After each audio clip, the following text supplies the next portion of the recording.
Good morning. Today is Thursday, May 25th, 2023. There is a custom on Shavuos to eat dairy foods. I would say that the custom is not only to eat dairy foods, but also to be aware of the messages about why we eat dairy foods. Let me share briefly two of the reasons, of the most popular reasons. One is based on a pasuk in Shir HaShirim, the verse in Song of Songs. You know that is the poem written by Shlomo HaMelech, King Solomon, which is a love song between a lover and a beloved.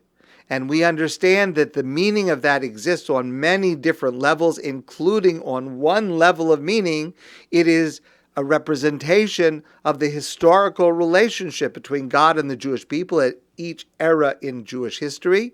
And it is very significantly expressed in terms of romance and intimacy. And the pasuk says, Dvash v'chalav tachas l'shonech.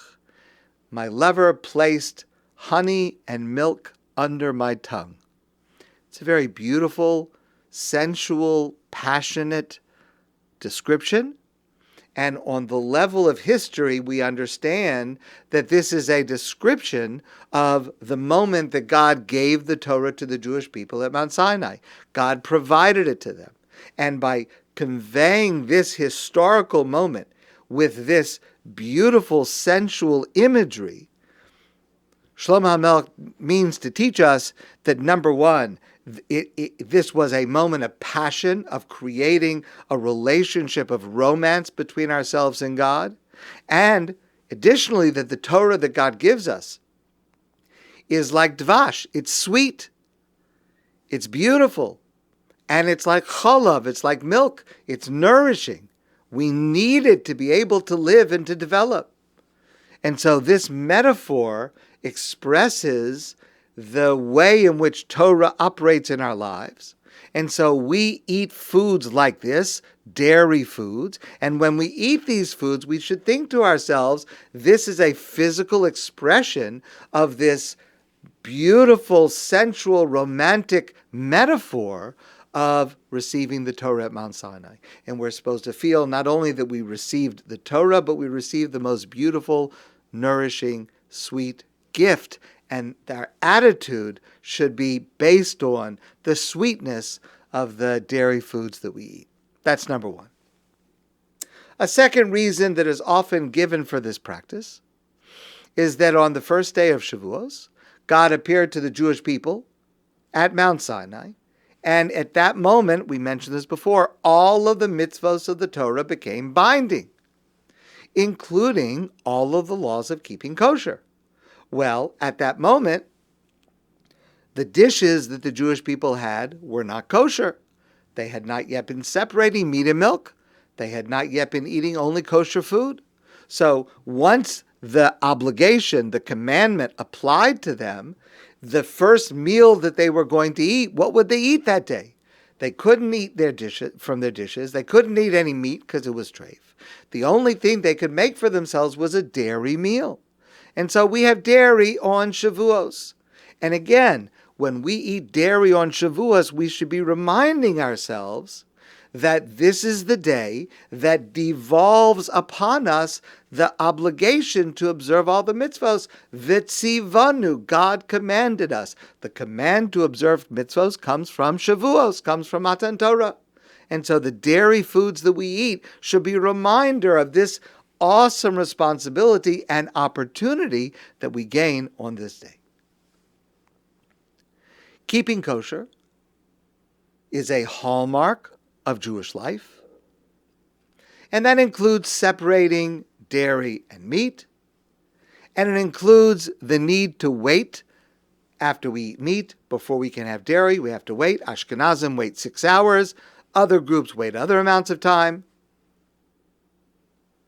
But this mitzvah of waiting between meat and milk, which is a rabbinic requirement, this is also one of the most important lessons that we as parents and grandparents can impart to our children and grandchildren.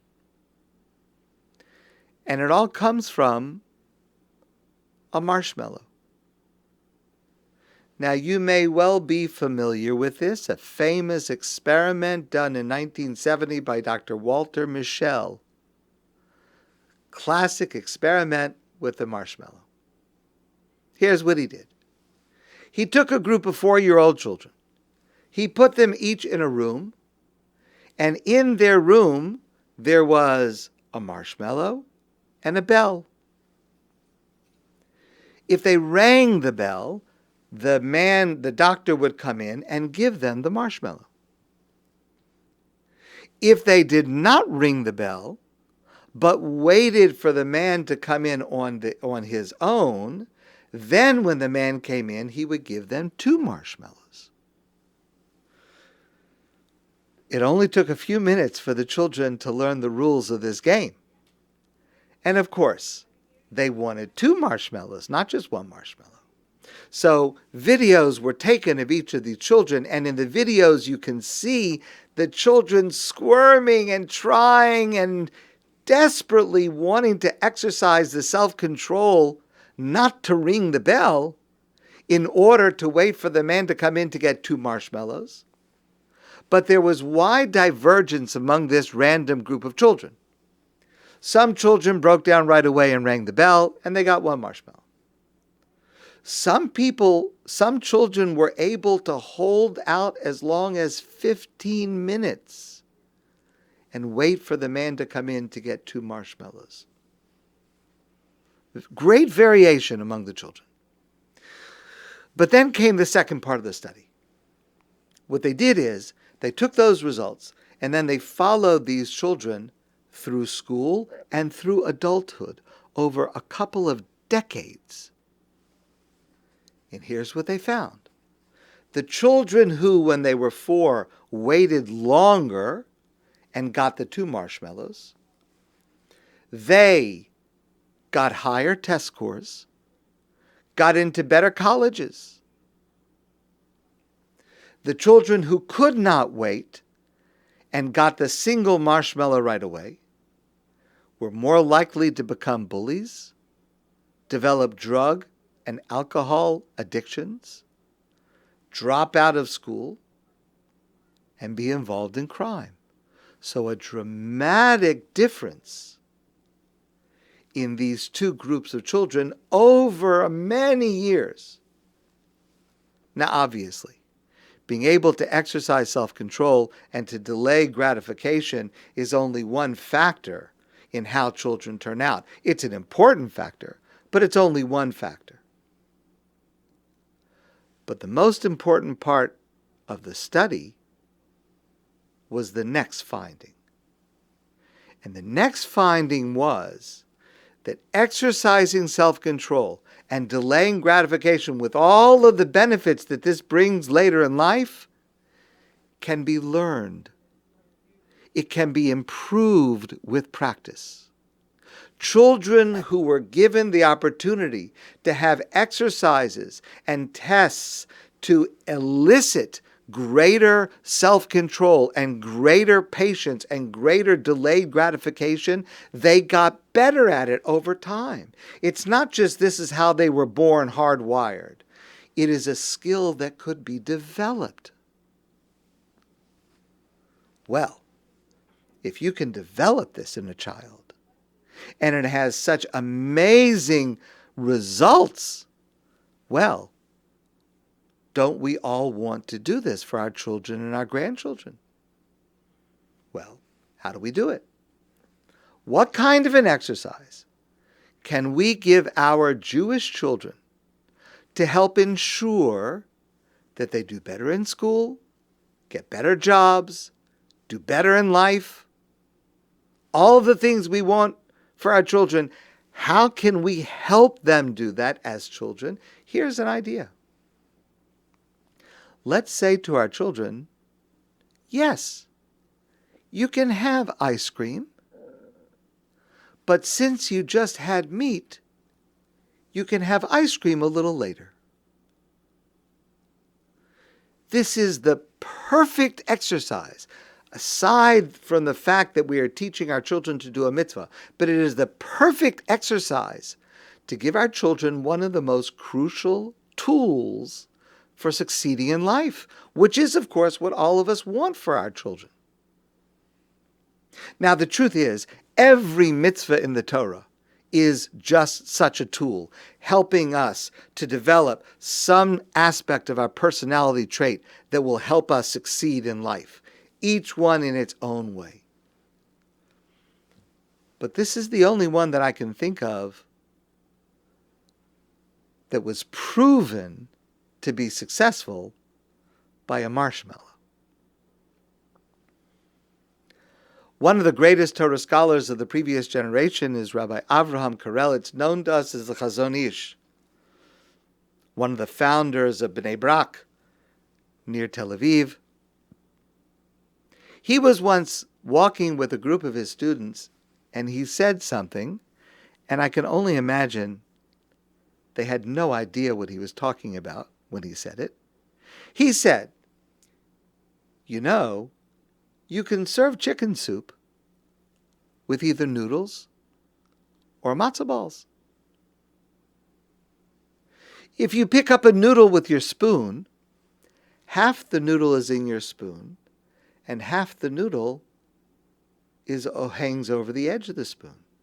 You don't know whether you will get to eat the whole noodle or whether it will all fall back into the bowl. But when it comes to a piece of the matzo ball, whatever you take stays in the spoon. Nothing more comes in, nothing falls out." Chazon Ish went on to explain, people are the same way. Some people are like matzo balls. What the person is, that's what the person is.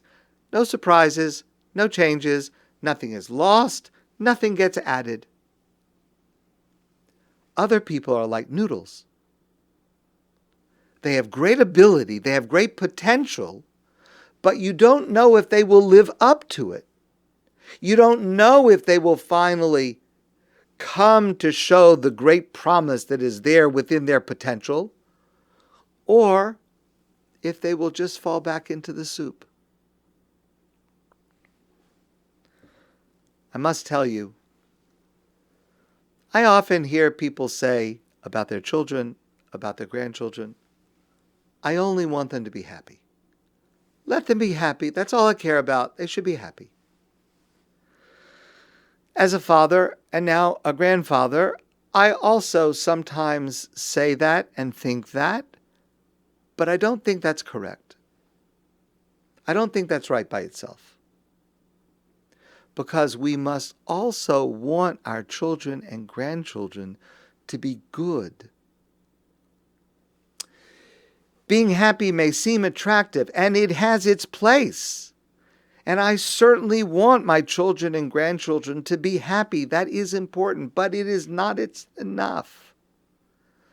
Because by itself, being happy will not help our children do well in life.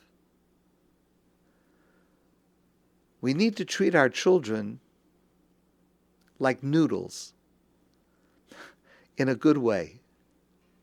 We as parents and grandparents must use every tool at our disposal to give our children the ability to live up to their potential. But it's potential. The noodle is half in and half out. Chas v'sholom, it could slip out, but could gain the whole thing. That's our job. To use every tool at our disposal to take the potential and to bring it into goodness. And one of the most practical, proven ways we can do that is by helping our children and grandchildren learn self-control through delaying gratification by means of the practical, traditional mitzvos of the Torah. This is just one aspect of the wisdom of our Torah that we celebrate receiving on Shavuos.